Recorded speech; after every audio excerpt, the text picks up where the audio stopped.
According to a recent opinion poll, many Muslims say that the way for the West to have better relations with Islam is to show it more respect. And who said Muslims don't have a sense of humour? Given that Islam is officially above criticism in the West, it's hard to imagine how we could give it any more respect short of closing down all the pubs, growing beards and beating up women who don't want to dress like nuns. Ah, yes, of course. Silly me. I think many people in the West are now realising that Islam has already been given far too much respect, especially here in Europe, where, according to another poll, people now see it as a threat to their culture. They carry on accommodating its every demand, of course, but this is not because Islam is welcome in Europe, far from it. It's because people have been conditioned by the lie of multiculturalism to believe that what they should think is more important than what they do think. So, although people will criticise Islam in private, they know that to do so publicly, in other words, to be honest about their feelings, would instantly make them racists and Islamophobes and Nazis and disgusting imperialist, ethnocentric, fascist bastards grinding their jackboots into the faces of the innocent and the weak. So, best not make a fuss. You want to beat your wife and mutilate your daughter? Be our guest. We'll even subsidise it, because we want to be your friend. What's that? You want to destroy our corrupt society? Well, that's our fault, not yours. Here, have some more money. This film that's coming out in Holland shortly, which has got the whole country in a state of heightened terrorist alert, is yet more proof that everything in Europe now needs to be measured against the possibility of Muslim violence. Every play, every film, every art exhibition, every magazine article, in fact, our whole culture is now subject to Muslim approval. But then this is Europe, and we have a history of appeasement and caving into threats. Radical Islam knows this and is playing us like a violin. They know that Islam will never get blamed for anything in Europe, no matter what happens. So that, for example, when the Danish press reprinted the cartoons recently, which was followed by a week of rioting by Muslim youths, Copenhagen's chief of police refused to admit that it had anything to do with the cartoons. He said it was because they were bored. Yes, that's right. They all rushed out and set fire to the city every night for a week for something to do. If only they'd had a table tennis club. The whole thing happened because 3 Islamic fanatics were caught planning to murder the cartoonist. Imagine how bored they must have been. Oh yes, also, a newsflash for European journalists. An anti-Semitic attack by Muslims on Jews is not a conflict between communities. In case you hadn't noticed, Islam hates Jews. Even if Israel didn't exist, Islam would still hate Jews.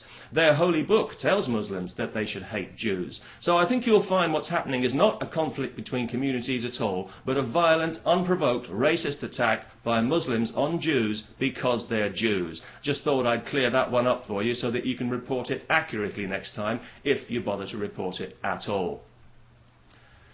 If we were serious about respecting Islam, we would give it an honest reality check. Islam needs to adapt to Europe, not the other way around. Now, I know a lot of Muslims actually agree with this, and they make an effort to adapt and to rub along with everybody else, which is great, and it's very welcome. But we all know that a lot of others don't, which is why many European cities have large Muslim ghettos controlled by religious bigots, where indigenous laws and values are increasingly unwelcome. Places full of people who have no intention of integrating and who want nothing less than the end of our civilization while we pander and defer to them, thanks to a biased press, a complacent judiciary and the kind of politicians you wouldn't wish on your worst enemy. Actually, you probably would. And this situation is as much a threat to the freedom of ordinary Muslims as it is to everybody else. And it's a clear indication that what we need in Europe now is not more respect for Islam, it's less respect for Islam and more respect for ourselves. We need to stop pretending, because that's what we're doing, pretending that all cultures are equal, when we can clearly see that they're not. Islamic culture is not equal to Western culture. It encourages violence against women, against Jews and homosexuals. It sanctions polygamy and marrying old men to young children in a disgusting travesty of human relations. Anyone in the West advocating these kinds of values would very quickly find themselves in jail. It's not equal, it's inferior. And given radical Islam's openness about its totalitarian agenda, this is not something that should be encouraged in any way. It should be discouraged by firm legislation and by rigorous enforcement of the law. Remember the law? Now, I know that I'm going to be accused of racism and Islamophobia by the usual self-righteous pinheads, but I don't mind because those words have no value in this context. One has been neutralized by repeated dishonest misuse, and the other is just a barefaced lie concocted by the political left in tandem with the religious right in a marriage of convenience which is, well, quite simply beneath contempt.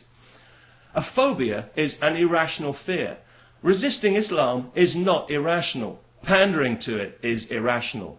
Indulging the lie that Islamic culture is somehow equal to Western culture while ignoring the victims of that culture is more than irrational, it's downright criminal.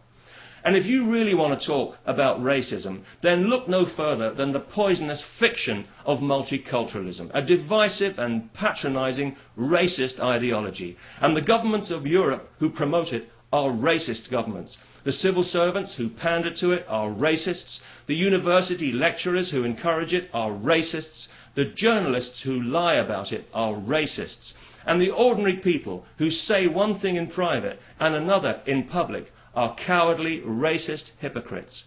If we can't bring ourselves to say what's in our hearts when it truly matters, then we've already given up our freedom. And with it, the freedom of future generations, which is something that we've got no right to do. We didn't earn this freedom. It was handed to us on a plate by people who did earn it with their lives. We don't own it. We're custodians of it. It's not ours to give away. So it's time to speak up, Europe. It's time to stop whining and bellyaching about the Americans for 5 minutes and show a little backbone for once. Just once.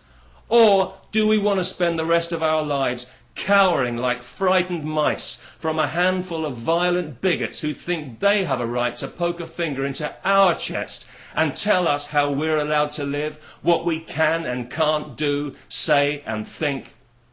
Well, I don't know about you, but anyone who asks me that question is going to get a very short answer. And I'll give you a clue, it won't contain the words Allah or Akbar.